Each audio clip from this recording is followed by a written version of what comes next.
Hey everyone, in today's video I am going to show you how to enable and disable keyboard sound in Galaxy F05. So let's start the video. First of all, open settings. In settings, scroll down and then click on sounds and vibration.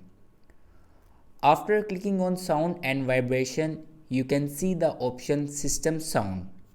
Now click on system sound and then you can see the option Samsung keyboard. If you want to disable keyboard sound, then simply turn this button off. After turning this button off, your keyboard sound will disable. And if you want to enable your keyboard sound, then simply turn this button on. After turning this button on, your keyboard sound will enable.